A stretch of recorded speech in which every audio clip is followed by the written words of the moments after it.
سلامونه دوستانو، څنګه یې ښه؟ امید لرم چې ټول به ښه یې. نن بیا ستاسو سره د یو نوي ویډیو سره حاضر یو او نن به تاسو ته هغه نغمه غږوم، ښه به وي دینه، ښه به وي دینه چې مې تا سره لیدلی نه وي، ما به ژړل ولې که تا راته خندلی نه وي. نو ډېره ښکلې نغمه ده. سلو پس موشن کې به هم غږوه. که زموږ په دې چینل کې څوک نه وي نو ځان سره چینل سبسکرایب کړئ او ملګرو سره یې شیر کړئ. ستاسو به ډېره مننه وي او موږ به ستاسو خدمت کې هر ټایم حاضر یو. نو دا ویډیو خاص د هغه کسانو لپاره موږ کوو چې څوک رباب یې زده کوي، نو چې څه نه څه زده کړه وکړي زموږ د چینل نه. او راځئ دا نغمه وګورو په سلو موشن کې به مې. والسلام.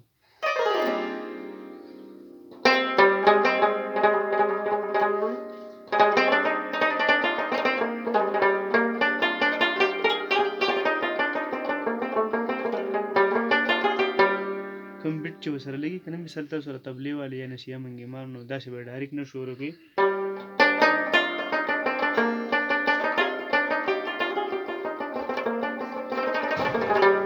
داسې به نه غږوئ. صحیح ده؟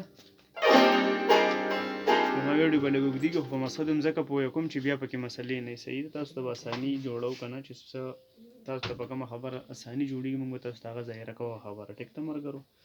نو راځئ ملګرو چې اوس تاسو ته د طبلې بیټ چې څنګه ښودی کېږي نو هغه ځای نه به تاسو ته زه لنډ اوس دغه کوم، دې ته غوږ کېږدئ. ښه،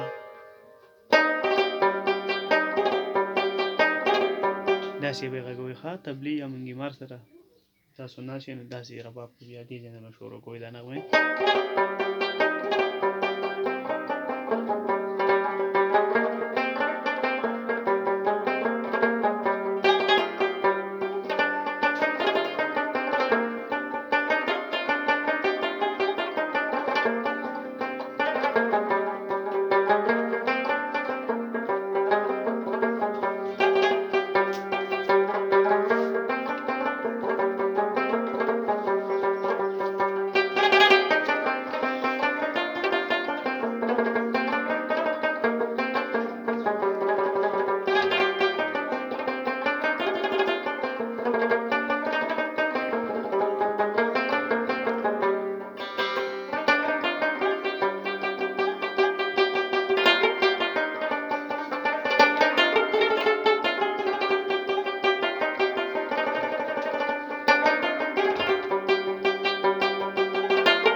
شاباس باندې شو. اوس په سلو موشن کې غږوم.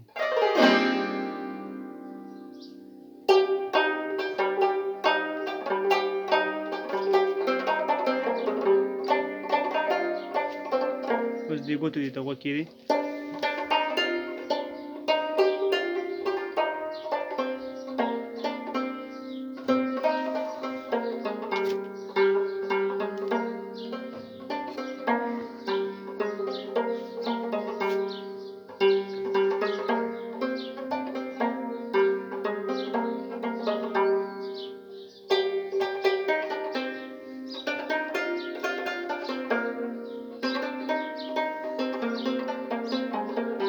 پیس دی.